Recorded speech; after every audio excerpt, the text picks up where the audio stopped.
திரு சுஜாதா அவர்கள் எழுதிய இப்படி ஒரு மாறுதல் எ டிஃபரண்ட் சஸ்பென்ஸ் நாவல் இந்த வீடியோல இருந்து கேட்க போறோம். கண்டிப்பா கிளைமாக்ஸ் நாம் எதிர்பாராத வகையில இருக்கு. கண்டிப்பா அது உங்களுக்கு பிடிக்கும். கேட்கலாமா? பகுதி 1, அத்தியாயம் 1. ஜனார்த்தனனுக்கு தன் வாழ்க்கையில் இப்படி ஒரு மாறுதல் ஏற்பட போகிறது என்று தெரிந்திருந்தால் ஊருக்கு போகாமல் இருந்திருப்பார். ஜனார்த்தனனுக்கு 45 வயது. ஒரு மாதிரியான அபாயகரமான வயசு. வயசாகிக் கொண்டிருக்கிறது என்று இயற்கை அவ்வப்போது டயபெட்டிக்ஸ், இரத்த அழுத்தம், நரை முதலிய அடையாளங்கள் மூலம் நினைவுபடுத்திக் கொண்டிருந்தாலும் அதை பிடிவாதமாக நம்ப மறுக்கும் வயசு. மாடிப்படிகள் எல்லாம் விறுவிறு என்று ஏற முடியும். டென்னிஸ் முதலான விளையாட்டுகள் ஆட முடியும் என்று இன்னமும் நம்பும் வயசு.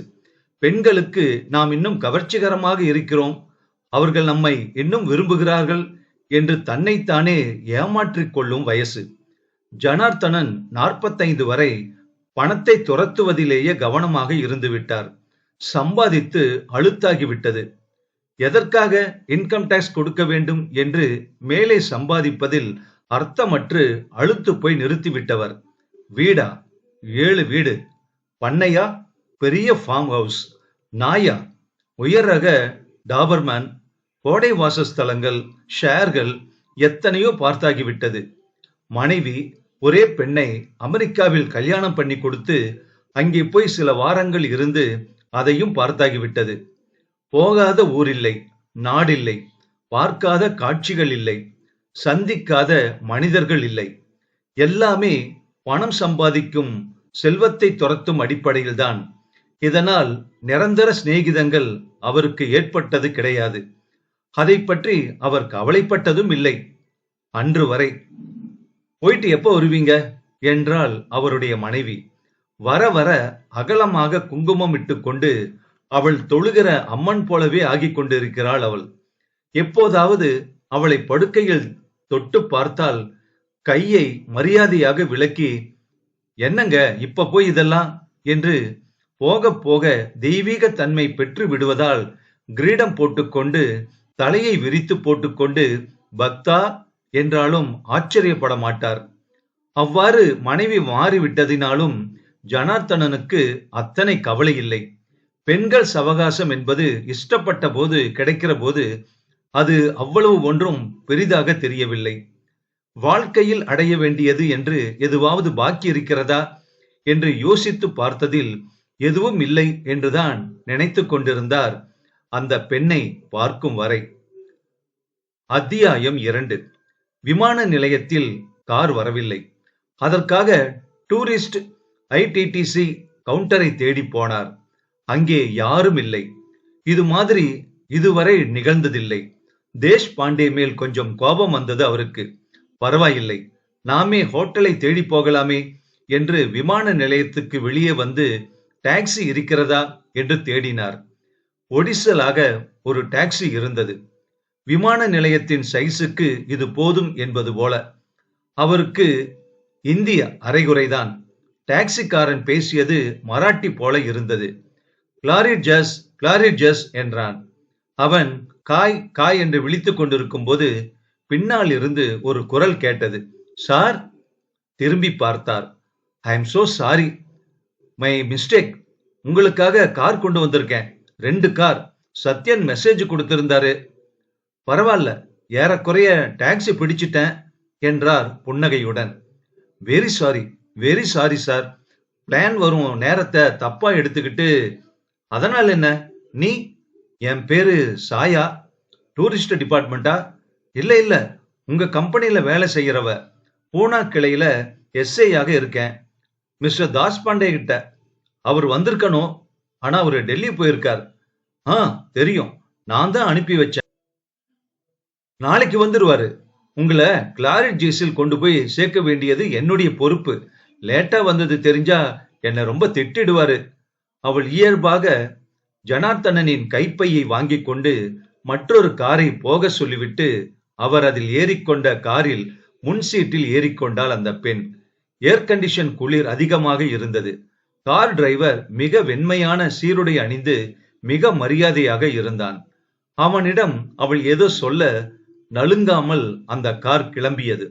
உங்களை நான் முதல் தடவையா பாக்குறேன் சார். டெலிபோன்ல உங்க குரலை கேட்டிருக்கேன்.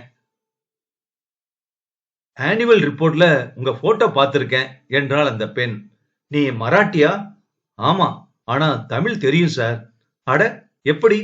சின்ன வயசுல அப்பா அம்மாவோட சென்னையில 6 வருஷம் படிச்சிருக்கேன். ஓ, தட்ஸ் நைஸ். அதுக்காக என் தமிழ சோதிக்காதீங்க சார். மறந்து போயிடுச்சு எனக்கு. வேற என்ன தெரியும் உனக்கு? குஜராத்தி, ஹிந்தி, பெங்காலி, கொஞ்சம் கொங்கணி. என் அப்பா கொங்கணிக்காரர். ஓ, நான் பாஷைகளை கேட்கல என்றார் அவர். அவள் அவரை திரும்பி பார்த்துவிட்டு ஒரு தடவை புன்னகைத்தாள். அவர் கேள்வியின் முழு அர்த்தமும் புரிந்தது போல அந்த புன்னகை. அந்த புன்னகை ஜனாவை சுவிட்ச் போட்டார் போல மாற்றிவிட்டது. அந்த பெண் மெலிதாக இருந்தாள். குட்டை கை ரவிக்கையும் காட்டன் சீலையும் அணிந்து அலம்பிவிட்ட பளிங்கு போல துல்லியமாக இருந்தாள். தலைமயிரை கச்சிதமாக வெட்டி, நகத்தை வெட்டி, லேசாக பவுடர் தீற்றல், லேசாக லிப்ஸ்டிக், எல்லாவற்றிலுமே ஒரு திறமையும் தெரிந்தது. அவளுக்கு இன்றைக்கெல்லாம் 22 வயதுதான் இருக்கும். பாலத்தை தாண்டும் போது நதியின் பெயரெல்லாம் சொல்லிக்கொண்டே வந்தாள். ஏர்போர்ட் ஸ்டேஷன் இதுதான் என்று காட்டினாள். அவள் பேச பேச அவள்பால் ஈடுபாடு அதிகமாவதை தவிர்க்க முடியாது போல இருந்தது அவருக்கு. கொஞ்சம் கான்வென்ட் உச்சரிப்பில் பேசினாள் அந்த பெண். மெட்ராஸ் ஆபீஸ் பார்த்திருக்கியா கேட்டார். இல்ல சார், ஆனா ரொம்ப ஃபேஷனான ஆபீஸ்னு கேள்விப்பட்டிருக்கேன். மெட்ராஸ் ஆபீஸுக்கு வர்றியா? Why not? சொல்லிவிட்டு சிரித்தாள். மறுபடி அதே சிரிப்பு.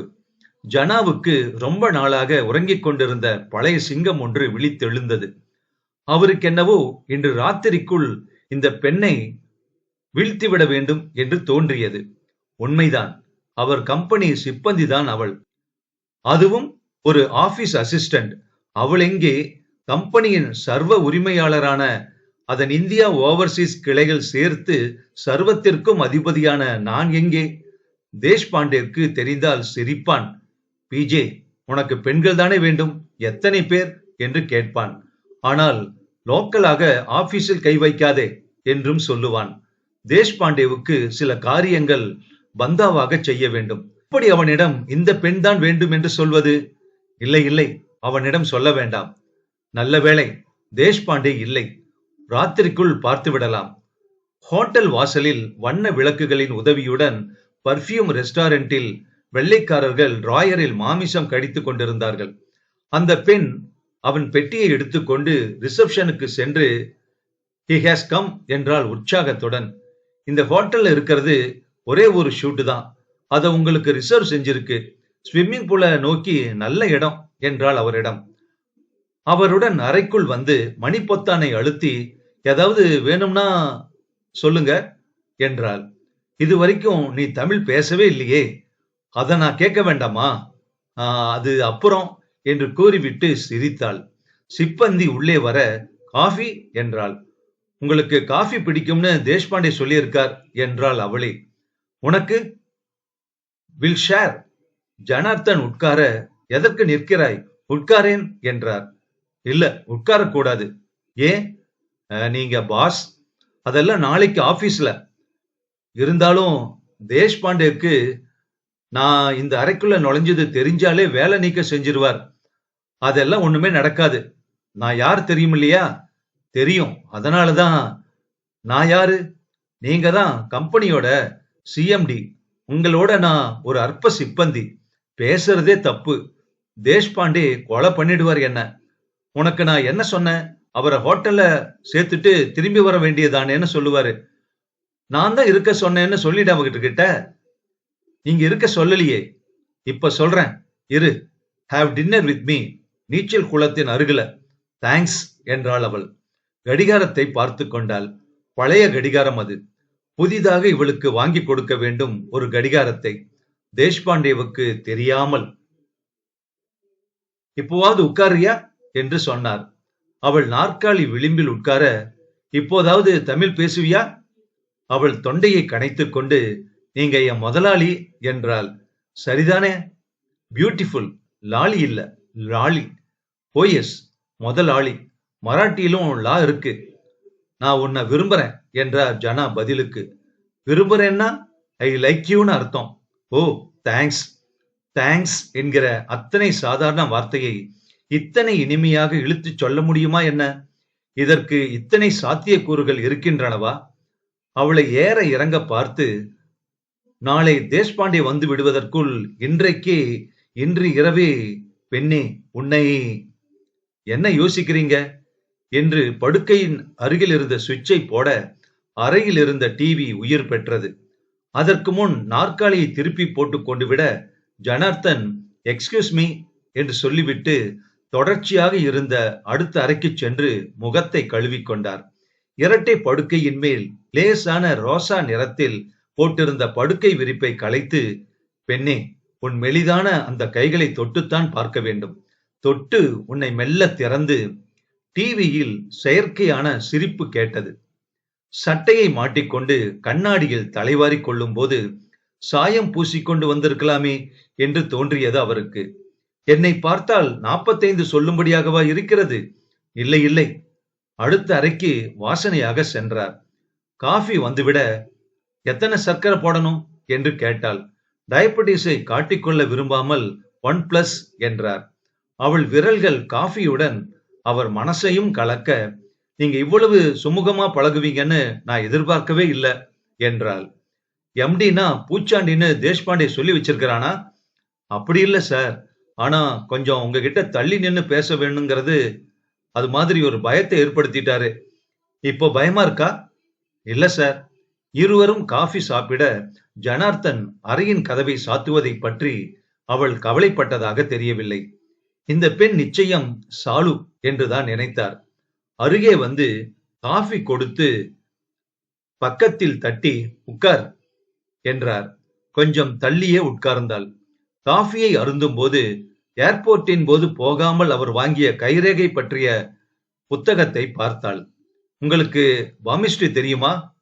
ஜனார்த்தன் எதிர்பாராத சந்தர்ப்பம் கிடைத்ததில் உள்ளே மகிழ்ந்து, ஓ தெரியுமே என்றார். என் கையை பார்த்து சொல்லுங்களே என்று தன் கையை நீட்டினாள். கோப்பையை வைத்துவிட்டு அவள் கையை வாங்கிக் கொண்டு அதை விரல்களால் தடவி பார்த்தார். ஒரு சிறுவனின் கை போல இருந்தது அது. பெண்ணின் கையை தொட்டு எத்தனை எத்தனை நாளாகிறது. கடைசியாக அந்த ஹாங்காங் பெண், மேட் இட் ஷாப்பி மேக். இந்த கை எத்தனை வேறு விதமாக இருக்கிறது. இதுதான் ஹாட்லைன், இது லைஃப் லைன். உனக்கு நிறைய 90 வயசு வரைக்கும் ஆயுசு என்றார். பதவி உயர்வு வருமா? அமெரிக்கா போவேனா நான் என்று கேட்டாள். பதவி உயர்வு நாளைக்கு வேணுமா என்று கேட்டார் அவர். உடனே அவரை நிமிர்ந்து பார்த்து, ஓ ஐ ஃபர்கெட், நீங்க தானே என் பாஸ் என்றாள். அமெரிக்கா போறதும் ஏற்பாடு பண்ணிடலாம். அடுத்த தடவை என்கிட்ட வர்றையா? ஏரியன் கான்ட்ராக்டுக்கு செப்டம்பர்ல போறேன். ஓ காட் என்று நெற்றியை தொட்டு கொண்டு சிரித்தாள். இட்ஸ் மை லக்கி டே என்று கூறினாள். ஜனார்த்தன் லேசாக அவள் அருகில் நழுவி உட்கார்ந்து கொண்டு முதலில் அவள் புடவை பட, அதன் பின் அவள் இடுப்பு பட, அதன் பின் அவளை ஒரு கையால் ஜோசிய நோக்கமும் மற்றொரு கையால் இடுப்பை சுற்றி வந்து மார்பை தொடும் நோக்கமும் கொண்டு நெருங்க, அவள் மிக சாதுரியமாக பம்பர கயிறு போல் சுழன்று கொண்டு, பிளீஸ் என் கைய பாருங்க என்றாள். திஸ் இஸ் பேட் லைன் என்றார். எனக்கு என்னவோ உங்களுக்கு கைரேகை பத்தி தெரியாதுன்னு தோணுது என்றாள். ஆமா, ஏர்போர்ட்டின் போது போகாம வாங்கின. ஆமா, ஏர்போர்ட்ல பொழுது போகாம வாங்கின புத்தகம் அது. அப்படின்னா பொய் சொல்லிதான்? ஆமா, உன் கைய தொடறதுக்கு தான் கைரேக சாஸ்திரம். வெரி பேட், வெரி நாட்டி நீங்க என்று கூறி எழுந்து நாற்காலியில் உட்கார்ந்தாள் அவள். ஜனா, அவசரப்படாத, அவ வந்துருவா. லேசாதான் பிகு பண்ணிக்கிறா. ஒரு தடவை தலைப்பை சரிபடுத்திக்கிட்டது வேணும்னு தான் பட்டுது அவருக்கு. டின்னர் ஆர்டர் செய்யலாமா என்றார். இத்தனை சீக்கிரமாவா? இப்பதானே காபி சாப்பிட்டோம் என்றாள். ஒரு சினிமா பார்க்க போலாமா? இந்த நேரத்திலயா? 8:30? ஏதாவது ஒரு சினிமா. சினிமாவை யார் பார்க்க போறாங்க என்று சொல்லிவிட்டு கண் சிமிட்டினார் அவர். நாட்டி என்றால் மீண்டும். ஜனார்த்தன் அவள் அருகே சென்று உட்கார முயற்சி செய்ய அவள் அப்படியே நாற்காலியிலிருந்து நகர முடியாமல் சிறைப்பட்டு விட்டாள். அவள் முகத்தில் கன்னத்தில் முத்தமிடப் போனார். ப்ளீஸ் ப்ளீஸ் வேண்டாம் என்றாள் அவள். ஜனார்த்தன் அவள் கழுத்தில் முகத்தை பதித்தார். அப்போது டெலிபோன் மணி அடித்தது. சட்டென்று அழுத்துக்கொண்டு அதை எடுத்தார். Shoot number 1. கட்டையான ஆண் குரல். எஸ். இஸ் சாயா இன்? சாயா? ஓ, சாயா. அவள் உடனே அவர் அருகில் வந்து டெலிபோனை வாங்கிக் கொண்டு, எஸ் சாயா. சற்று நேரம் மௌனமாக கேட்டுக்கொண்டிருந்தாள். ஜனார்த்தனுக்கு ஜுரம் வந்து அடங்கியது போல இருந்தது. இன்னொரு முறை ஜுரம் வர நேரமாகும். 1 மினிட், இதோ வந்துடுறேன் என்று டெலிபோனை வைத்துவிட்டு கதவை திறந்து கொண்டு வெளியே சென்றாள். ஜனார்த்தன் அவள் விட்டுச் சென்ற கைக்குட்டையை எடுத்து முகர்ந்து பார்த்தார். ஒரு மாதிரியான பெண் வாசனை என்றுதான் சொல்ல வேண்டும். பர்ஃப்யூம் கலந்திருந்தாலும் அது ஒரு விதமான வாசனை. இந்த பெண் மேல் ஏன் இத்தனை ஈடுபாடு? ஏதோ ஒரு விதத்தில் என் மனதில் தேடிக்கொண்டிருந்த பெண் வடிவத்தை பூர்த்தி செய்கிறாள் இந்த பெண். இல்லை, இளமையா? எத்தனையோ இளம் பெண்களை பார்த்திருக்கிறேனே. வெள்ளைக்காரிகள், சைனாக்காரிகள், வேறு ஏதோ. தேஷ்பாண்டேயிடம் சொல்லி எப்படியாவது. சற்று நேரத்தில் கதவு தட்டப்பட, கம் இன், இட்ஸ் ஓபன் என்றார். உள்ளே ஒரு வயதானவர் கையில் ஹெல்மெட்டுடன் நுழைய, அவருக்கு முன்னால் வந்த சாயா, ஓகே இவர்தான் என்றாள். அந்த ஆசாமி நேராக ஜனார்த்தனை நோக்கி வர ஒரு கணம் வெளவெளத்து போனார். அவர் கையை குலுக்கி, it's a pleasure meeting you sir. சாயா உங்களை பத்தி சொன்னா. சாயா, இது யாரு? இதுதான் என் கணவர் என்றாள் சாயா. My god! சட்டென்று ஒரு விதமாக உதிர்ந்து போனது போல உணர்ந்தார் ஜனார்த்தன். அந்த ஆசாமிக்கு தலை முழுவதும் வழுக்கையாக இருந்தாலும் பாதகமில்லை. முகத்தில் ஒரு மாதிரி தழும்புகள். என்ன ஒரு குரூரமான விதி இது! இவளுக்கும் இவனுக்கும் 10 வயதாவது வித்தியாசம் இருக்குமே. உங்களை பத்தி சாயா நிறைய சொன்னா. என் பேரு பவுடேகர், இதோ என் கார்டு என்று பைக்குள் இருந்து விசுவாசமாக கார்டு ஒன்றை எடுத்து கொடுத்தார். அதில் வினய் பவுடேகர், மராட்டா ஏஜென்சிஸ் என்று எழுதியிருந்தது. வி எக்ஸ்போர்ட் விக்ஸ், தலைமயிர். உங்க கம்பெனியை போல அத்தனை பெரிய கம்பெனி கிடையாது. சாயா உங்க நல்ல குணத்தை பத்தி சொன்னா. இவன் கிண்டல் செய்கிறானா என்ன? சாயாவை பார்த்தபோது லேசாக தலை குனிந்து தனக்குள் சிரித்துக் கொண்டு ஒரு முறை ஜனார்த்தனை பார்த்தாள். அதில் ஒருவித சதி தெரிந்தது. உங்க மனைவி மிக திறமசாலி என்றார். யூ ஆர் லக்கி என்றார் மேலும்.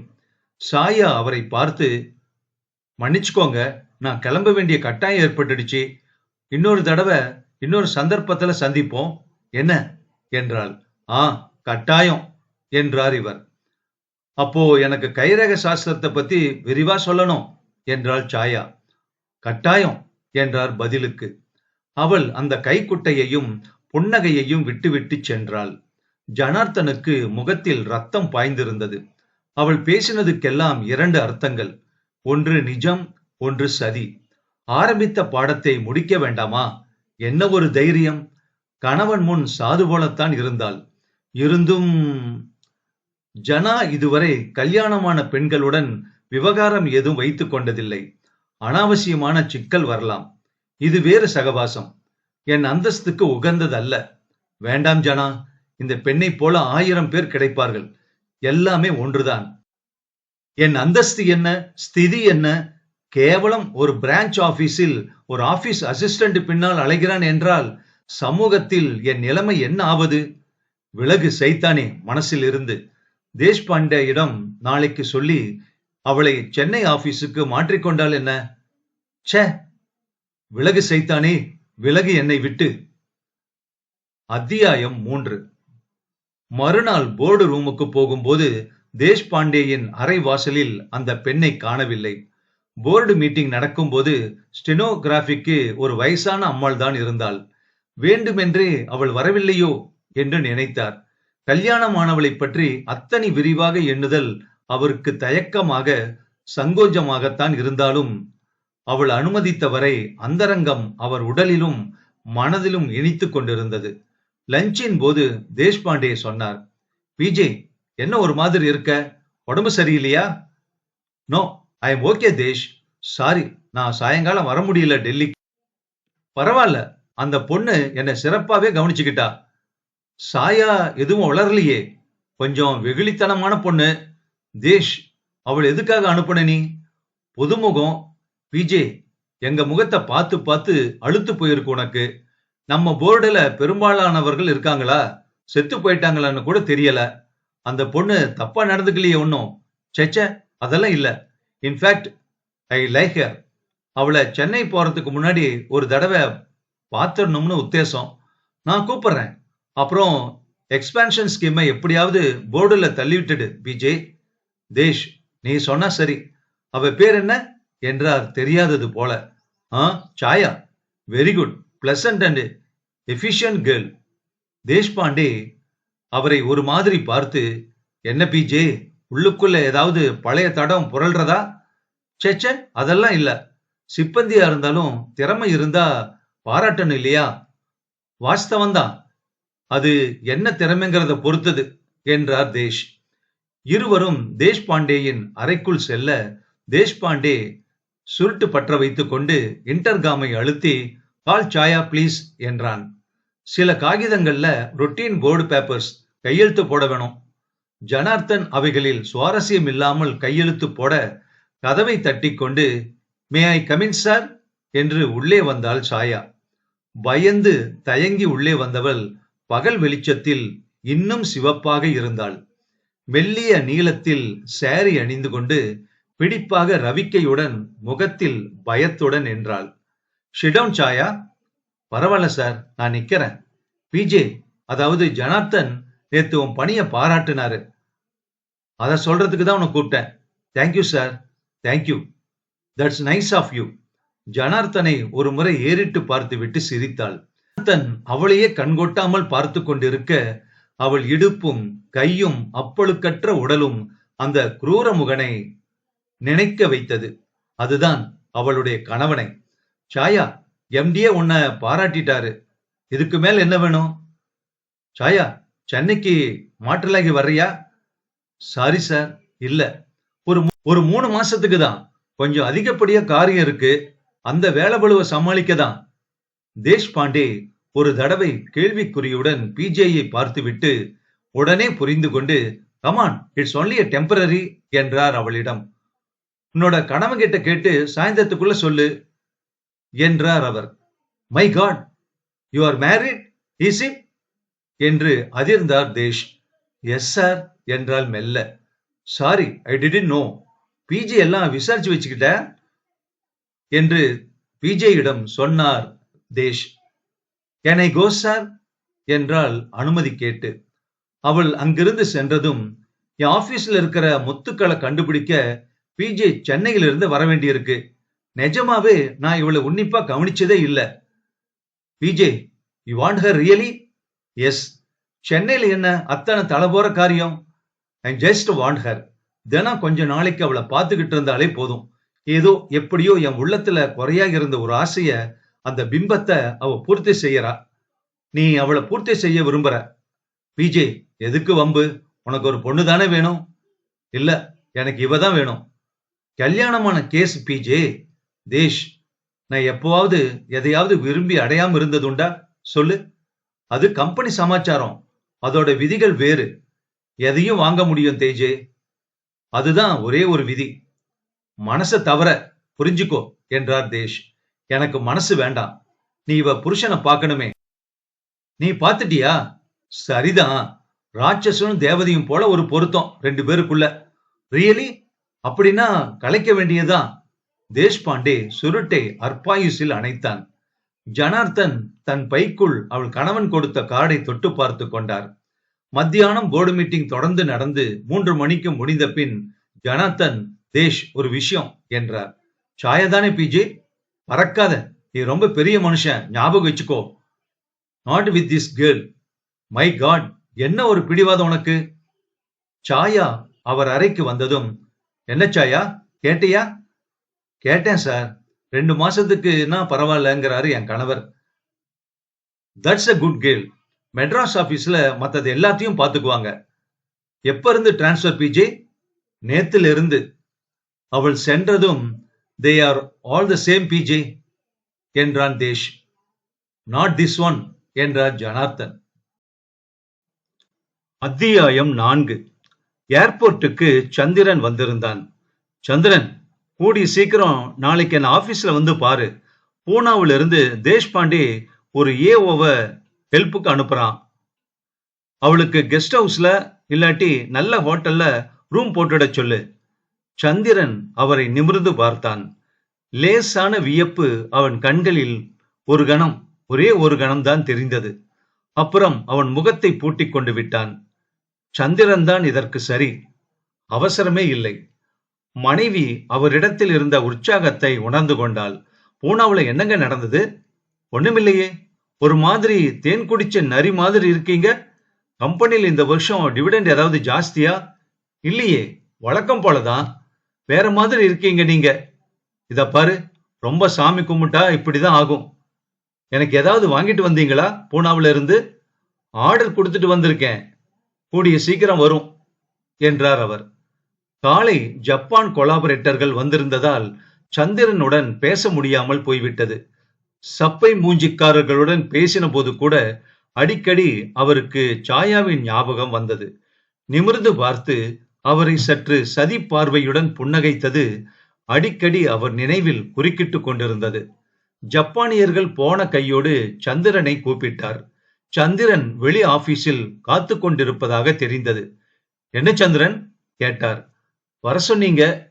அவர் தன் மேஜை இழுப்பறையில் இருந்து அந்த கார்டை எடுத்து காட்டினார்.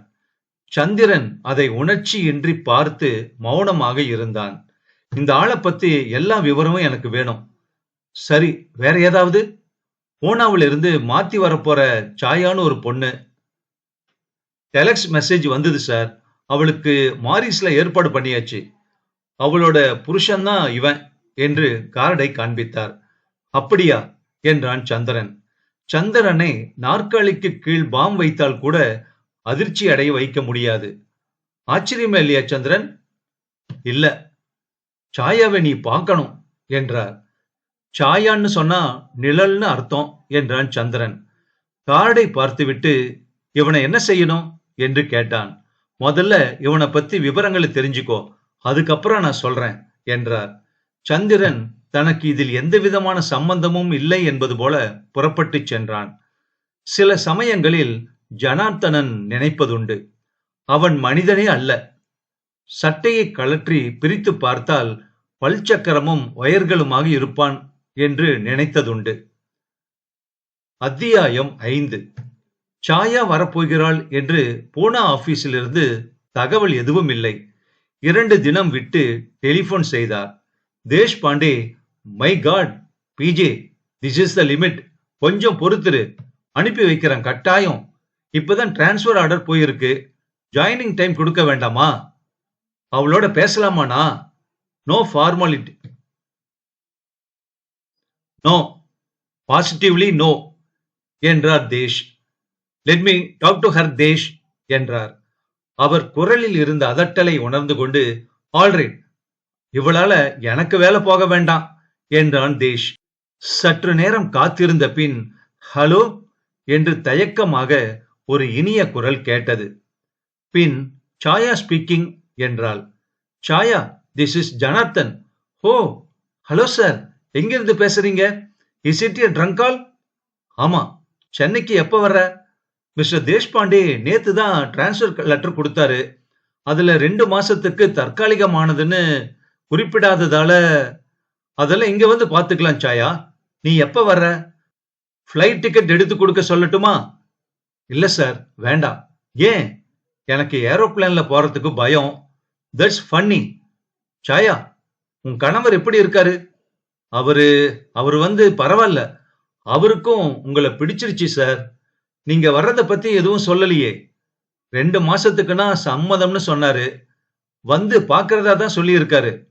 சார், நான் போனை வச்சிடட்டுமா? இல்ல இல்ல, வைக்காத, நிறைய செலவாகுமே. ஜனார்த்தன் அதை கேட்டு சிரித்தார். உனக்காக நான் ஒரு டெலிபோன் எக்ஸ்சேஞ்சே வாங்க தயார் சாயா. பட சாயா, நான் உன்னை இங்க எதிர்பார்த்துக்கிட்டு இருக்கேன். சார், அங்க எனக்கு என்ன வேலை? நீங்க வந்ததும் சொல்றனே. தேஷ்பாண்டே குறுக்கே புகுந்து, பிஜே பேசியாச்சா? இல்ல, போதாது. I think BJ, this is the limit. அவளை கூடிய சீக்கிரம் அனுப்பு தேஷ். ஒரு ஏர் டிக்கெட் வாங்கி கொடுத்து விடு. பிஜே, அனாவசியத்துக்கு குட்டி தேவதைகளுக்கு இடம் கொடுக்காத. நான் பார்த்து அனுப்பி வைக்கிறேன். பதறாத. உன்னுடைய மயக்கம் தீரட்டும் முதல்ல. தேஷ், இது மயக்கம் ஒண்ணு இல்ல. நீ மேல எதுவும் சொல்றதுக்குள்ள நான் போனை வச்சிடறேன். தேஷ் போனை வைத்தான். ஜனார்த்தன் சிரித்துக் கொண்டார். தன் நடத்தையை யோசித்து பார்த்தார். நிச்சயம் தேஷ்பாண்டே போன்றவர்களுக்கு மிகுந்த ஆச்சரியமாகத்தான் இருக்கும். அவர்களுக்கு என்ன தெரியும் என் மன இயக்கம்? இந்த பெண் மேல் இந்த பிரத்யேக மனமோகம் ஏன்? திடீரென்று புதிரின் எல்லா சில்லுகளும் அதனதன் இடத்தில் விழுந்து ஒரு வசீகரமான, இதுநாள் வரை வாழ்நாள் முழுவதும் புளாரிடாவிலும், ஜமைக்காவிலும், ஹாங்காங்கிலும், ஜப்பானிலும், பம்பாயிலும், ராஜஸ்தானிலும் தேடிக்கொண்டிருந்த அந்த பிம்பம் கிடைத்து விட்டது போல, ஆயிரம் ஆயிரம் சாத்தியக்கூறுகளில் அவருக்கே உரித்தான அவர் மனதின் ஒரே ஒன்று கிடைத்தது போல. அந்த முகம் மட்டும் இல்லை, நிறம், உடல் அமைப்பு எல்லாமே தன் விருப்பம் என்று நியான் போட்டு ஒளிர்ந்தது போல. வரட்டும், அவள் வரட்டும். தேஷ்பாண்டேவை விசாரித்து தினசரி அவளுடன் ஒரு வார்த்தையாவது பேசலாம் என்றால் டெல்லிக்கு இபிசி மீட்டிங்குக்கு போக வேண்டியிருந்தது. தட்டி கழிக்க முடியாமல் அவர்தான் சேர்மன். டெல்லிக்கு போய் அங்கிருந்து ஆழ்வார் ஃபேக்டரியும் ஒரு நாள் போய்விட்டு வர வேண்டியிருந்தது. நார்த்தன் ஜிஎம் ரொம்ப வற்புறுத்தினான். எல்லாம் முடித்துவிட்டு வர ஏறக்குறைய ஒரு வாரமாகிவிட்டது. திரும்பியதும் கையெழுத்து போட வேண்டிய காகிதங்கள் நிறையவே இருக்க, அப்போது குட் மார்னிங் சார் என்று குரல் கேட்டு நிமிர்ந்து பார்த்தார் அவர். சாயா அங்கே நின்று கொண்டிருந்தாள். லேசாக சற்றே பயந்து சிரித்துக் கொண்டு, ஓ மை காட், நீ எப்ப வந்த சாயா? நேத்து. என்கிட்ட சந்திரன் சொல்லவே இல்லையே. உட்காரு. நீ எங்க தங்கி இருக்க? மேரிஸ் ஹோட்டல்ல. ரூம் எல்லாம் சௌகரியமா இருக்கா? இருக்கு சார், ஏர் கண்டிஷனர் ரூம். எனக்கு என்ன வேலைன்னு யாருமே சொல்லவே இல்லை. சொல்றேன், உட்கார். அவள் நாற்காலி விளிம்பில் உட்கார்ந்து கொண்டாள். அவரை நேராக பார்க்க தயங்கினாள். இவளுக்கு ஏதாவது வேலை கொடுத்தாக வேண்டும். என் ஆபீஸ் வேலையை கொடுப்பதில் அர்த்தமில்லை. இருந்தும் இவளை வீணே வைத்திருப்பதும் நல்லதல்ல. அல்லது இப்போதே விஷயத்தை போட்டு உடைத்து விடலாமா? வேண்டாம், வந்த அன்றே இது வேண்டாம். எங்கே போகப் போகிறாள்? இனி இவள் திரும்ப பூனா செல்ல போவதில்லை. இங்கேதான் என் நிரந்தர கேனை கோ சார்? இரு, இன்னைக்கு ராத்திரி நீ என்ன செய்ய போற? இருக்கிற துணி எல்லாத்தையும் துவைச்சு போடணும் சார். அதெல்லாம் அப்புறம். நீ என்னோட வர்ற. எங்க சார்? தெரிஞ்சுக்குவ சீக்கிரத்திலேயே என்றார் அவர். வீட்டுக்கு போன போது மனைவி தயாராக காத்திருந்தால். பட்டுப்புடவை அணிந்து கொண்டு, அம்மன் குங்குமம் வைத்துக் கொண்டு. எங்க போறாப்ல என்று கேட்டார். அட, கேட்கறத பாரு. இன்னைக்கு என்ன கிழமை, என்ன தேதி சொல்லுங்க என்றாள். ஆமா, மேல்மருவத்தூரு. இத பாரு செல்லம், இன்னைக்கு எனக்கு தலை போற காரியம் இருக்கு. நீ மட்டும் போயிட்டு வாயேன். 2 பேருமா தானே வரதா வேண்டுதல். இத பாருங்க, நீங்க என்ன வேணா செய்யுங்க. வேண்டுதல காத்துல விட்டுடாதீங்க. வாரத்துல ஒரு நாள் 1.5 மணி உங்களுக்கு வீட்டுக்காக செலவழிக்க கஷ்டமா இருக்குதா? அதுவும் யாருக்காக? உங்க மக, உங்க ரத்தம், அதோட நல்வாழ்வுக்காக தானே. அவங்க பாட்டுக்கு அமெரிக்காவில என்ஜாய் பண்ணிக்கிட்டு இருக்காங்க. நாம தான் இங்க கிடந்து அல்லாடுறோம். 1 மணி நேரம் உங்க குடும்பத்துக்காக ஒதுக்க முடியாதுன்னா எதுக்காக சம்பாதிக்கணும்? சரி, இதோடு எதற்கு வம்பு என்று புல்கை சட்டை ஜரிகை வேட்டிக்கு மாறிக்கொண்டார். சந்திரனுக்கு போன் செய்து 8:30 மணிக்கு காஸ்மாபாலிட்டன் கிளப்புக்கு கொண்டாந்துரு என்றார். சரி என்றான் சந்திரன். வா செல்லம், போயிட்டு சீக்கிரமே திரும்பிடலாம். உன்னுடைய பிரார்த்தனைய ஏன் கெடுக்கணும்? என்னமோ எனக்கு விட்டு கொடுக்கறாப்புல பேசுறீங்களே. உங்களுடைய நல்லதுக்காக தான் முக்கியமா நான் வேண்டிக்கிட்டதே. ஞாபகம் இருக்கட்டும். நீங்க அப்ப நெஞ்சு வலி இல்ல செல்லம், டாக்டரே சொல்லிட்டாரே, அஜீரணம்னு சொல்லி. இப்ப வேறு விதமான நெஞ்சுவலி. இதை யாரிடம் சொல்ல போகிறேன் என்று தனக்குள் யோசி. அவ்வளவு தூரம் காரில் போய்விட்டு திரும்ப ராத்திரி 9 ஆகிவிட்டது. நெற்றியில் குங்குமத்தை அழித்துவிட்டு கிளப்புக்கு போனார். தனியாக அந்த பெண் புல்வெளியில் பிரம்பு மேஜை அருகில் உட்கார்ந்திருந்தாள். அவரை பார்த்ததும் சந்திரன் மரியாதையாக ஓரத்தில் இருந்து விலகி வந்து நின்று, ராத்திரி எத்தனை மணிக்கு மறுபடி கார் வேணும் என்று கேட்டான் அவரை. 11 மணிக்கு என்றார் அவர். சரி என்று அவன் கிளம்ப இருந்தவனை, தகவல் தெரிஞ்சதா என்றார். இல்ல, 1 வாரம் வேணும். அவளை கூட்டிட்டு வர்றதுல ஏதாவது சிக்கல் இருந்துச்சா? இல்ல சார், இந்த பொண்ணை அடையறதுல உங்களுக்கு சிரமம் இருக்காது அப்படிங்கறத என்னுடைய அபிப்பிராயம். ஷீ இஸ் ஸ்மார்ட் சந்திரன். பரவாயில்ல சார் என்று மரியாதையுடன் புறப்பட்டு சென்றான். பிரம்பு நாற்காலியில் உட்கார்ந்திருந்தவள் லைம் ஜூஸ் டம்ளரில் உறிஞ்சப்படாமல் காத்திருக்க, அவர் வருவதைக் கண்டதும் எழுந்து நின்று சிரித்தாள். புடவையை போர்த்திக் கொண்டாள். லேசாக அலங்காரம் பண்ணியிருந்ததே ஜனார்த்தனுக்கு போதுமானதாக இருந்தது. வாய்க்காலை தாண்டி கடற்கரை தெரிய மிகப்பெரிய வெளிப்புற சினிமா திரையொன்று சும்மா இருந்தது. Sorry, did you have to wait? 1/2 மணி நேரமாச்சு. சந்திரன் சொன்னாரு, முக்கியமான ஆபீஸ் அலுவல் ஒண்ணு எனக்கு கொடுக்க போறீங்கன்னு. அத பத்தி பேசதான் கூட்டிக்கிட்டு வந்தாரு. உள்ளுக்குள் சிரிப்பு வந்தாலும் அடக்கிக் கொண்டு, ஆமா, முக்கியமான அலுவல் தான். அதுக்கு முன்னால என்ன சாப்பிடுற சொல்லு. ஃப்ரெஷ் லைம் நன்றாகவே இருக்கு. சுற்றிலையும் பார்த்து, இந்த இடம் பிரமாதமா இருக்கு. சென்னையில இத்தனை இரைச்சல் நடுவுல அமைதியான தீவு போல இருக்கு. சினிமா காட்டுவாங்களா? வெள்ளிக்கிழமை தான். சினிமா பார்க்கணுமா? இல்ல, இன்னைக்கு இல்ல. எனக்கு எல்லாமே புதுசா இருக்கு. எல்லாமே புரியாத மாதிரி இருக்கு என்றாள். என்ன புரியல? நீங்க எனக்கு இவ்வளவு சலுகை தர்றது. என்ன சலுகை தந்தே உனக்கு? நல்ல ஹோட்டல், நல்ல ரூம், எம்டியுடன் கேவலம் என் போன்ற ஆபீஸ் அசிஸ்டன்ட் உரையாடும் வகையில் தனிப்பட்ட கிளப்பில் அனுமதி. இதெல்லாம் எதற்காகன்னு எனக்கு புரியல. Just that I like you சாயா என்றார். ஏதாவது வேற காரணம் இருக்கணும். இன்னைக்கு ஆபீஸ்ல எத்தனையோ பெண்களை பார்த்தேன். என்ன பூனாவில் இருந்து வரவழைச்சு பாச தெரியாத ஊர்ல வேலை எதுவும் கொடுக்காம சும்மா வச்சிருக்கிறதோட காரணம் நான் நினைக்கிறபடினா அது நம்ம 2 பேத்துக்குமே நல்லதில்ல சார். நீ என்ன நினைக்கிற? That you want me, you like me. ஏதோ ஒரு விதத்துல என்ன நீங்க விரும்புறீங்கன்னு எதுக்கோன்னு தெரியல. ஒருவேளை நான் உங்க வாழ்வில இருந்து விலகி போயிட்ட ஏதாவது ஒரு பெண்ணை ஞாபகப்படுத்துறேனா? இல்ல உங்க மகள் அல்லது? இல்ல இல்ல, அதெல்லாம் இல்ல. I just like you, that's all. நான் என்ன செய்யணும்? ஒன்னும் செய்ய வேண்டாம். நீயா இருந்தா போதும். நான் கல்யாணம் ஆனவன்னு உங்களுக்கு ஞாபகப்படுத்த விரும்புறேன். தேவையில்லை. அன்னைக்கு பார்த்த உன்னுடைய கணவனை என்னால மறக்க முடியாது. என்ன ஒரு விதி இது! தேவதை மாதிரியான உனக்கு மன்னிக்கணும். ராட்சசம் போல தோற்றம் கொண்டவன் உன்னுடைய கணவன். அவள் அவரை நிமிர்ந்து பார்த்தாள். விதி என்றால் ஒற்றை வார்த்தையில். இல்ல, விதிய மாத்தலாம். எதுக்காக கல்யாணம் செஞ்சுக்கிட்ட? ஏதாவது கடன் தொல்லையா? இல்ல கட்டாயமா? உனக்கு எப்ப கல்யாணம் ஆச்சு என்று கேள்விகளை அடுக்கினார். அது ஒரு விதமான கட்டாய கல்யாணம் தான். அத பத்தி பேசி எதுக்காக இந்த மனோகரமான மாலை காலத்தை விரயமாக்கணும்? கீழிருந்து முகத்துக்கு அடித்த வெளிச்சத்தில் சில வாத்தியக்காரர்கள் ஹலோ என்று பாடினார்கள். லியோனல் ரிச்சி என்றாள். உங்களுக்கு மேற்கத்திய சங்கீதம் பிடிக்குமா? எனக்கு இன்னைக்கு தேதிக்கு பிடித்த விஷயம் ஒன்னே ஒண்ணுதான். சொல்ல வேண்டாம் என்று நகத்தை பார்த்து சொன்னாள். அவள் கையை அவர் வாங்கிக் கொள்ள விரும்பினார். அதை மிக இயல்பாக தடுத்தாள் அவள். ஜனார்த்தனுக்கு அவளை ஒரு முறை தொட்டதிலேயே மூளைக்கு ரத்தம் ஜிவ்வென்று பாய்ந்தது. அவங்களோட நடனமாட விருப்பம் உனக்கு இல்லையா? யாராவது இளைஞர்களாக இருந்தா சரி என்று சுற்றுமுற்றும் பார்த்து கொண்டாள். சுருக்கென்றது அவருக்கு.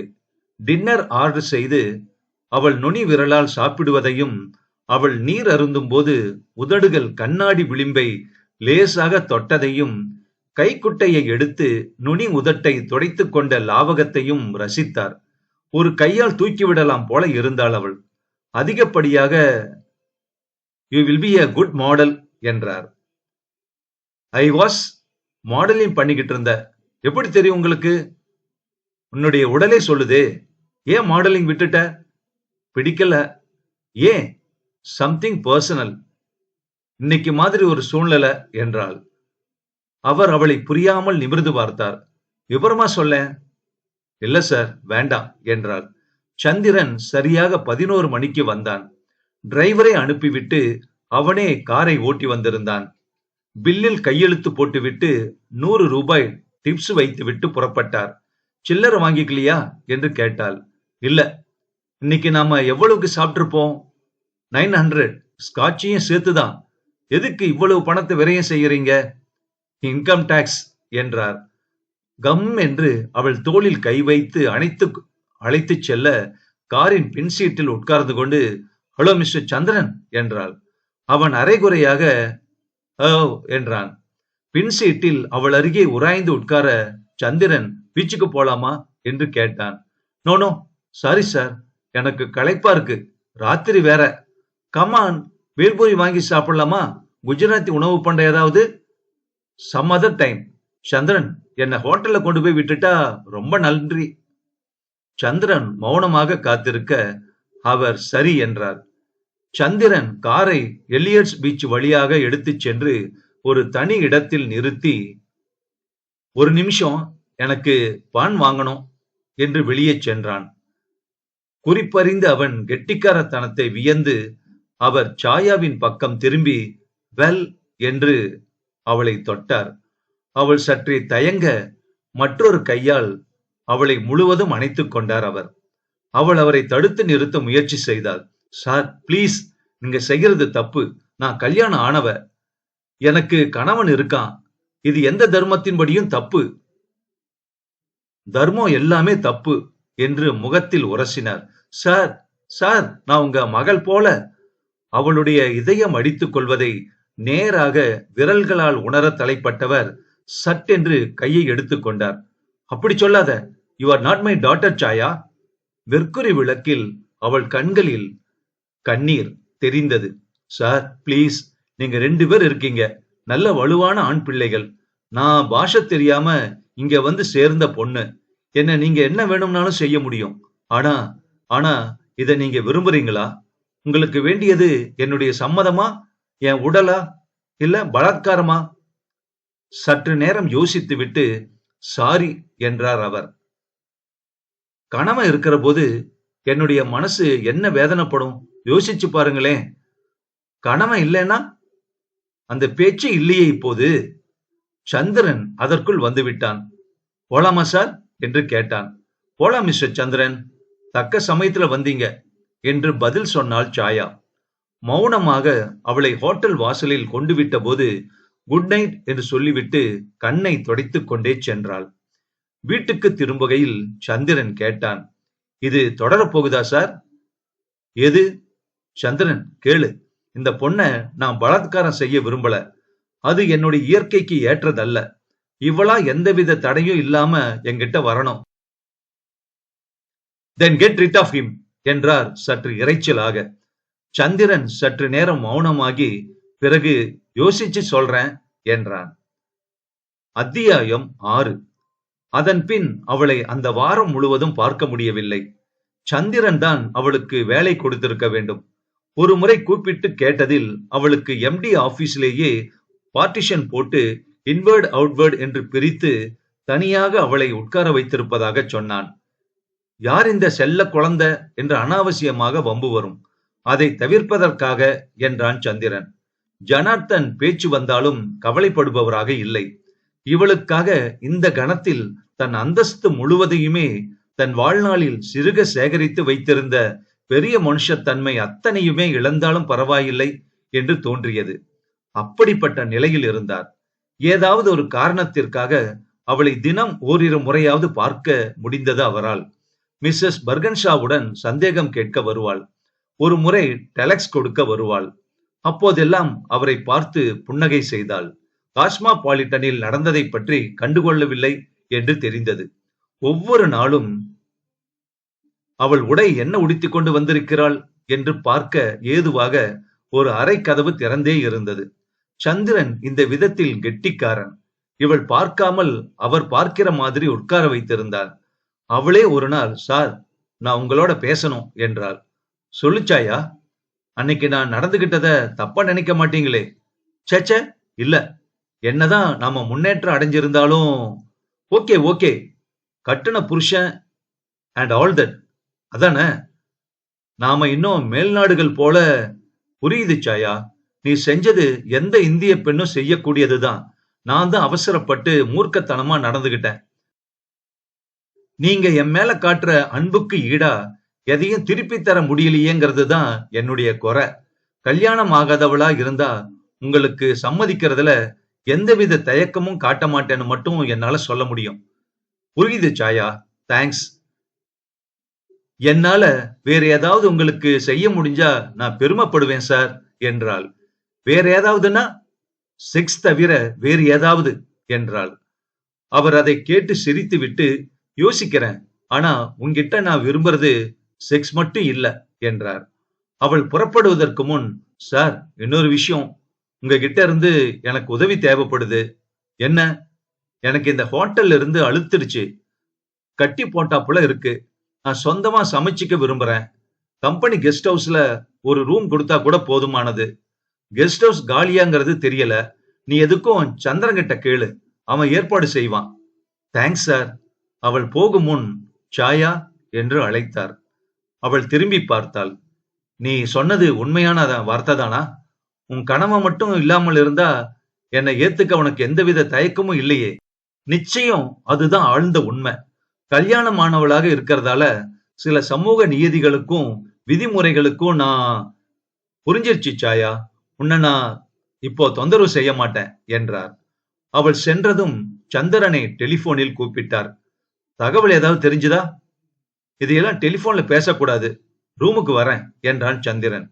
சந்திரன் அவருக்கு எதிரே உட்காரவே மாட்டான். அரை மணி 1 மணி நேரமானாலும் சரி. அந்த ஆளு பேரு வினய பவிடேகர். மராட்டா ஏஜென்சிங்கிறது ரொம்ப பொங்கி கம்பெனி. ஒரு காலத்துல மனித மயிரை ஏற்றுமதி செஞ்சதாக தகவல். இப்போது ஒரு மயிரும் இல்ல. MRX 8234ங்கிற வெஸ்பா ஸ்கூட்டர் வச்சிருக்கான். கல்யாணம் ஆனவன். சோமவார்பேட்டையில ஒரு அட்ரஸ் இருக்கு. தினம் சிஞ்சுவாடு ஆபீஸ் போறதுக்காக அந்த ஸ்கூட்டர். சரி, இதெல்லாம் தெரிஞ்சு என்ன செய்ய போற?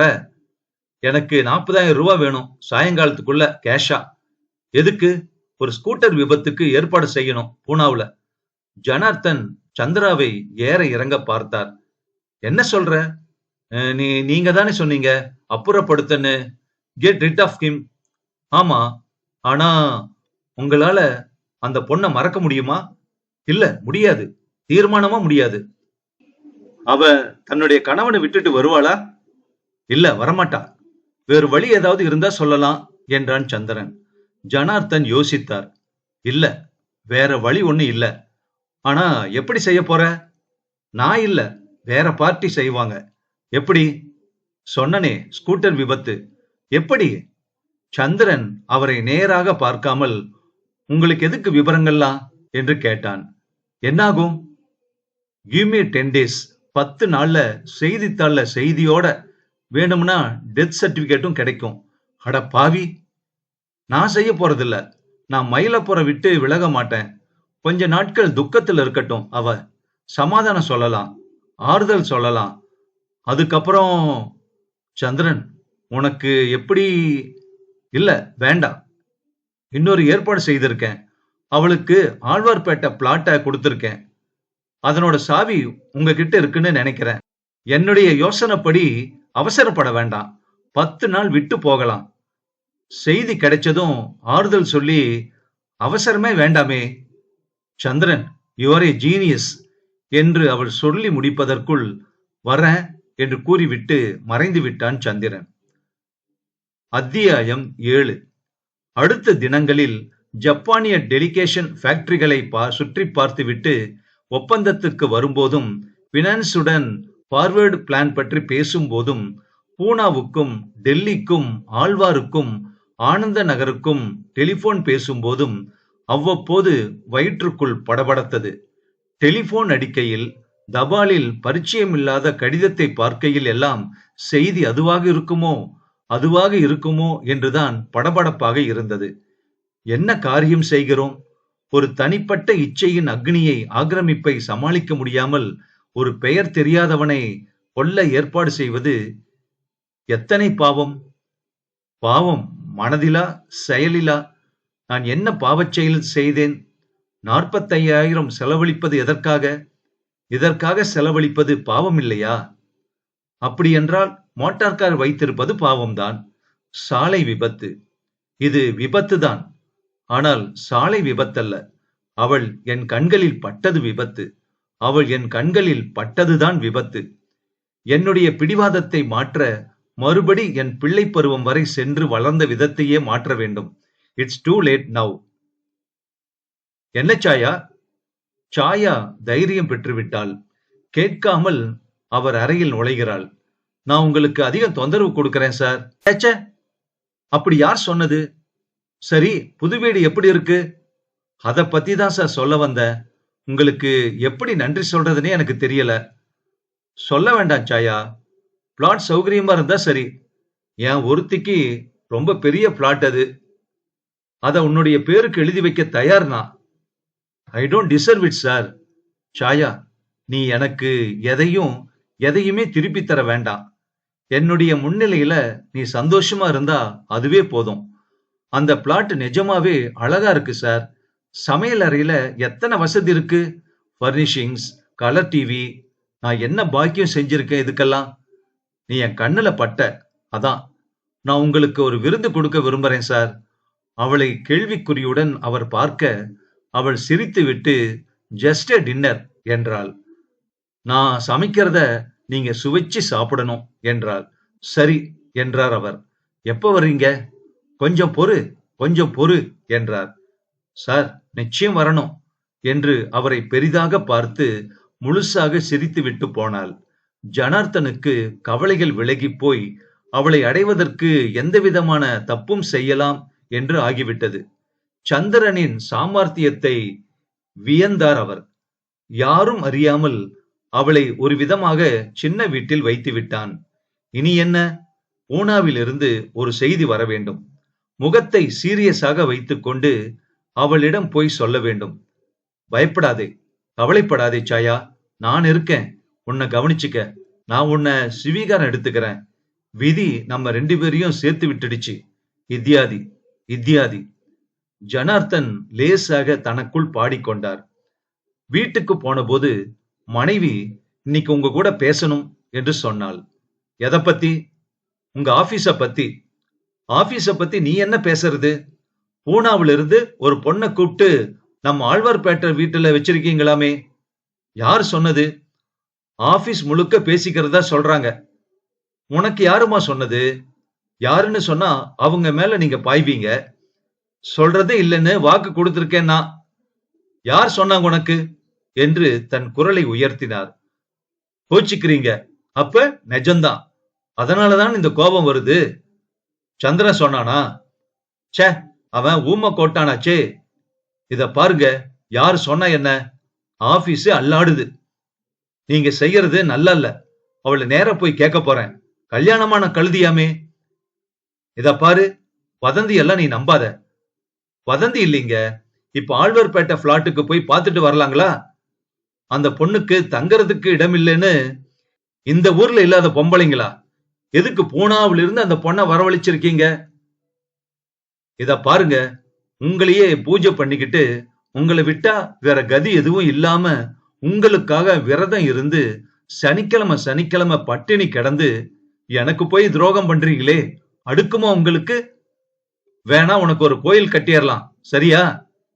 எனக்கு வேற வழி இல்லைன்னு தானே இப்படி எல்லாம். இத பாரு, என்ன பண்ண சொல்ற? உன்னுடைய துரதிர்ஷ்டம் என்ன போல கிராதகனை கல்யாணம் பண்ணிக்கிட்ட. அப்ப இது உண்மையா? எது? நான் கேள்விப்பட்டதெல்லாம்? நீ என்ன கேள்விப்பட்டேன்னு எனக்கு என்ன தெரியும்? அதான் சொன்னேங்களே. இத பாரு, ஒரு 10 நாள் பொறு. என்ன தொந்தரவு செய்யாத. இப்ப 10 நாள்ல என்ன நடக்க போகுது? சொல்றேன். 10 நாள் பொறு என்றார் அவர் உறுதியாக. இந்த நாவலோட தொடர்ச்சி அடுத்த பகுதியில தொடரும். ஒரு பெரிய மட்டத்துல எப்படியெல்லாம் ஒரு அண்டர் கிரவுண்ட் ஒர்க் நடக்குது. எல்லாத்துக்குமே காரணம் பெண் சபலம்.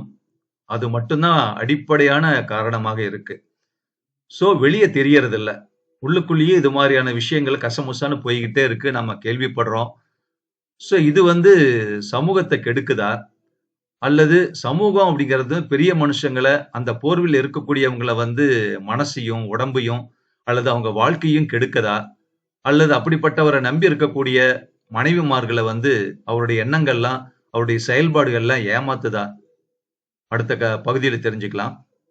பகுதி 3 மற்றும் இறுதி பகுதி. அத்தியாயம் 8. சந்திரன் கேஷாக 2 தவணையில் 45,000 வாங்கிக் கொண்டான். மேலே தேவைப்படாது என்றான். இதுவே அதிகம் என்றான். சந்திரன் ஏமாற்ற மாட்டான் என்பது இந்த காரியத்தை நடத்திய உணர்ச்சியற்ற முறையிலேயே தெரிந்தது. சந்திரன் என்னை பிளாக்மெயில் செய்யலாம். பிற்காலத்தில் ரொம்ப தொந்தரவு கொடுக்கலாம். உன் ரகசியத்தை எல்லாம் அம்பலமாக்குவேன் என்று பயம் காட்டலாம். ஆனால் பரவாயில்லை. என்ன வேண்டுமானாலும் ஆகட்டும். சாயா கிடைத்துவிட்டால் போதும். சாயா, நிழல், நிழலை தேடி. அத்தியாயம் 9. புதன்கிழமை யூனியனுடன் வேஜ் ரிவிஷன் பற்றிய ஒப்பந்தத்தை பர்சோனல் ஆசாமிகள் கையெழுத்து போடுவதாக ஏற்பாடு செய்திருந்தார்கள். அவர்களுடன் சிரித்து பேசிவிட்டு சேர்ந்து உண்டுவிட்டு தன் அலுவலக அறைக்கு திரும்பி வந்தபோது சந்திரன் வெளி அறையில் இருந்தான். ஏதோ பத்தியை புரட்டிக் கொண்டிருந்தான். அவனை பார்த்ததும் திடுக்கிட்டது அவருக்கு. அவன் மிகவும் சாந்த சுரூபனாக இருந்தான். உள்ளவா என்று உடன் அழைத்துச் சென்றார். இன்டர்காமின் பொத்தானை அழுத்தி, 1/2 மணி நேரத்துக்கு தொந்தரவு செய்யாத, எதுவும் போன் கால் கனெக்ட் பண்ணாத என்றார். சந்திரன் உட்காராமல் பவ்யமாக நின்று கொண்டு, வேலை முடிஞ்சிருச்சு என்றான். என்னது? எப்போ? 3 நாளைக்கு முன்னாடியே முடிஞ்சிருச்சு. இன்னைக்குதான் தகவல் தெரிஞ்சது போன் மூலம். அப்புறம் இது தபால்ல வந்தது என்று தன் பைக்குள்ளிருந்து எடுத்து காட்டினான். பூனாவில் இருந்து வெளிவரும் மராட்டா டைம்ஸ் என்னும் செய்தித்தாளில் இருந்து ஒரு துண்டு அழகாக ஒரு வெள்ளை காகிதத்தின் மத்தியில் ஒட்டப்பட்டு, ஸ்கூட்டர் ஓட்டி மரணம், பூனா, மார்ச் 20. நேற்று இரவு சிஞ்ச்வாடு நோக்கி செல்லும் ஹைரோடில் சாலை விபத்தில் திரு வினய் பாவ்டேகர் என்பவர் இறந்துவிட்டதாக சொல்லப்படுகிறது. அவருடைய ஸ்கூட்டர் வாகனம் சாலையில் கிடந்ததாகவும் ஒரு லாரியால் அடித்து விபத்து ஏற்பட்டு இறந்திருக்கலாம் என்றும் சொல்லப்படுகிறது. போக்குவரத்து போலீஸ் கவனக்குறைவு வழக்கு ஒன்று பதிவு செய்துள்ளார்கள். ஆச்சு, முடிச்சாச்சு என்றான் சந்திரன். ஜனார்த்தனுக்கு நாக்கு உலர்ந்து போயிருந்தது. பணம் வந்து மேலே ஏதாவது என்று கேட்டார். போதும் என்று ஒரு முறை ஏறிட்டு பார்த்துவிட்டு சந்திரன் புறப்பட்டான். அவன் உதட்டோரத்தில் லேசாக ஒரு புன்னகை இருந்தார் போல தோன்றியது அவருக்கு. ஜனார்த்தனுக்கு பயமாக இருந்தது. கதவை மூடுவதற்கு முன், அவளுக்கு இன்னும் விஷயம் தெரியாது, நான் சொல்லவா இல்ல நீங்க சொல்றீங்களா என்று கேட்டான் சந்திரன். நானே சொல்றேன், அவளை உள்ள அனுப்பு. இல்ல, இன்னைக்கு அவ ஆபீஸ்க்கு வரல. நீங்க நேரா போய் வீட்டிலேயே சொல்லிடுறது நல்லதுன்னு நினைக்கிறேன். அவன் போனதும் சற்று நேரம் அந்த செய்தியையே நோக்கி கொண்டிருந்தார். பணம் என்னும் மாய பிசாசின் சக்தி இங்கிருந்து ஒரு இம்மி நகராமல் மேற்கே 1000 மைல் தள்ளி ஒரு விபத்தை அமைத்து காட்ட முடிகிறது. விபரீதத்தை மடி நிறைய கட்டிக்கொண்டு என்ன செய்ய போகிறேன்? சந்திரன், ஐயோ, பயமாக இருக்கிறதே. என்ன பயம்? லட்சியத்தை, நீ நினைத்ததை அடைய எத்தனை தடைகளை சமாளித்திருக்கிறாய். எத்தனை பேர் உயிருடன் கொல்லப்படுகிறார்கள். எத்தனை துரோகங்கள்.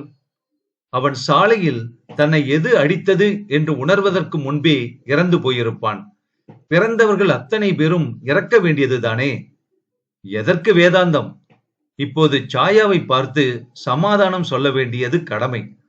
ஆழ்வார்பேட்டையில் போஸ்ட் ஆபீஸை தாண்டி சிபி ராமசாமி ஐயர் ரோட்டை அடுத்து நடன பள்ளியை கடந்து அந்த 8 பிளாட்டுகளில் பின்பக்கமாக இருந்தது.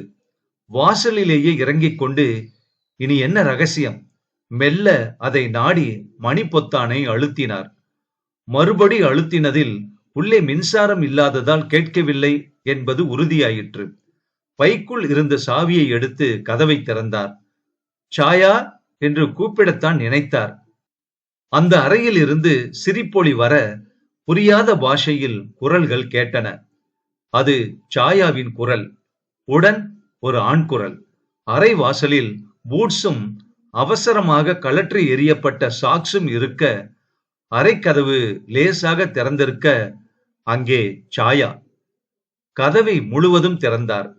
அந்த இளைஞன் உடல் பூராவும் வியர்வையாக அவள் மேல் படர்ந்து பல விதங்களில் அவள் முகத்தில் தன் முகத்தை அழுத்திக் கொண்டிருக்க, ஜனார்த்தன் பேச்சற்று சற்று நேரம் அந்த இளம் உடல்களை பார்த்து கொண்டிருந்தார். பல்லிகளும் பாம்புகளும் நினைவுக்கு வர, சாயா என்றார் சற்று தெளிவாகவே. ஓ காட், வாட்ஸ் திஸ்? அவன் சற்றென்று எழுந்து படுக்கையில் போர்வையை இடுப்பில் சுற்றி கொள்ள, சாயா சற்றென்று எழுந்து பிறந்த மேனியாக மேஜை நாற்காலியில் விரிந்திருக்கும் புடவையை நாடியது. அந்த கணத்தில் கூட அது அவருக்கு வேடிக்கையாக இருந்தது. என்ன சார் இது? அறிவிப்பு சொல்லிட்டு வர வேண்டாமா என்றாள் சாயா. நான் மணி அடிச்சேன். வீட்ல பவர் கட்டு போல. என் வீடு, என் சாவியை வச்சு நுழைஞ்சேன். சாயா, நீ இதை எப்படி எடுத்துக்க போறாயோ தெரியாது. உன்னுடைய கணவனை பத்தின ஒரு மோசமான செய்தியை சொல்லத்தான் வந்தேன். அது உனக்கு இப்போது தேவைப்பட்ட அதிர்ச்சியை தராதுன்னு தோணுது எனக்கு. நீ இப்படி நடந்துக்குவாயின்னு நான் கனவுலையும் நினைக்கல என்றார் அவர். வெயிட், வாட் ஆல் திஸ் சாயா? உன்னுடைய கணவனா? அவன் யாரு? என்றான் அந்த இளைஞன். வினய் பவுடேகர், அவனை பற்றிய செய்தி சொல்லத்தான் வந்தேன் என்றார் மீண்டும். வினய் பவுடேகர்? யாரு? நம்ம கோக்கியா? அவன் கைதட்டி சிரித்தான். சாயா, எப்போது நீ பக்கத்து வீட்டு மாமாவை கல்யாணம் பண்ணிக்கிட்ட என்று கேட்டான். சாயா சிரித்து விட்டு, வினோத், இது நான் சொன்னேன் இல்லையா, mister Janardhan. Oh, the old man in love, பரமாத்மா. சார், இது வினய் கோட்போலோ, என் ஃபியான்சி. என்ன சொல்ற சாயா? உன்னுடைய கணவன் பூனாவுல? மன்னிச்சுக்கங்க சார், அது என் கணவன் இல்ல. அன்னைக்கு பூனாவுல உங்களை ஏர்போர்ட்ல சந்திச்சு கூட்டிக்கிட்டு போன போது ஹோட்டல் அறையில நீங்க அத்துமீறி பழக ஆரம்பிச்சீங்க. அந்த சங்கடத்தை சமாளிக்கிறதுக்காக என்ன ராத்திரி வீட்டுக்கு கூட்டிட்டு போக வந்திருந்த பக்கத்து வீட்டுக்கார பவுடேக்கரை கொஞ்ச நேரத்துக்கு என் கணவனா சொல்ல வேண்டி இருந்த. அந்த சங்கடத்தை சமாளிக்கிறதுக்காக என்ன ராத்திரி வீட்டுக்கு கூட்டிட்டு போக வந்திருந்த பக்கத்து வீட்டுக்கார பவுடேக்கரை கொஞ்ச நேரத்துக்கு என் கணவனாக இருக்க சொல்லி கேட்டுக்கிட்டேன். அவரும் ஒத்துழைச்சாரு. தொடர்ந்து என்ன கல்யாணம் ஆனவன்னு சொல்லிக் கொள்றதுல சில சௌகரியங்கள் இருந்தது. ஒரு எல்லைக்கு மேல உங்களால என் பக்கத்துல வர முடியல. எனக்கு இனிமேதான் கல்யாணம் ஆக போகுது. இது வினோத் MBA முடிச்சதும் ஸ்டேட்ஸ் போக போறான். நானும் போக உத்தேசம். விடுமுறைக்காக சென்னைக்கு வரவழைச்சேன் என்றாள் சாயா. சாயா உங்களை பத்தி எல்லாத்தையும் கடிதத்தில் எழுதிட்டா. உங்க பிளாட் ரொம்ப ரொம்ப வசதி சார். என்ன சாயா என்று அவளை பார்த்து கண்ணடித்தான் அவன். ஜனார்த்தன் இடைவிடாத உபயோகத்தால் கலைந்திருந்த படுக்கையை பார்த்தார். பவுடேகர் பற்றி ஏதோ செய்தி சொல்ல வேண்டும் என்று ஜனார்த்தன் சிரித்துக் கொண்டே, பவுடேகர் ஒரு சாலை விபத்துல இறந்துட்டாரு என்றார். ஜனார்த்தன் வெளியே வரும்போது கூட சிரித்துக் கொண்டுதான் வந்தார். காரில் சிரித்தார், ஆபீஸில் சிரித்தார், சந்திரனை பார்த்து சிரித்தார், நர்சிங் ஹோமில் அட்மிட் ஆகி மயக்க மருந்து கொடுக்கிற வரைக்கும் சிரித்தார். இப்படி ஒரு மாறுதல். நாவல் முற்றும். தப்பு செய்ய போறப்போ கண்டிப்பா தண்டனை கிடைக்கும் அப்படிங்கிறது ஒரு நீதின்னு சொல்லுவாங்க. தப்பு செய்யறவங்களுக்கு கண்டிப்பா தண்டனை கிடைக்கும், அதுல இருந்து தப்ப முடியாதுங்கிற மாதிரி. அது மாதிரியான ஒரு இன்ஃபர்மேஷனோட, நம்ம எதிர்பார்க்காத ட்விஸ்டோட இந்த நாவலை முடிச்சிருக்காரு சுஜாதா அவர்கள் அவருடைய பாணியில. இந்த நாவல் சம்பந்தப்பட்ட உங்க கருத்தை பதிவு பண்றீங்களா?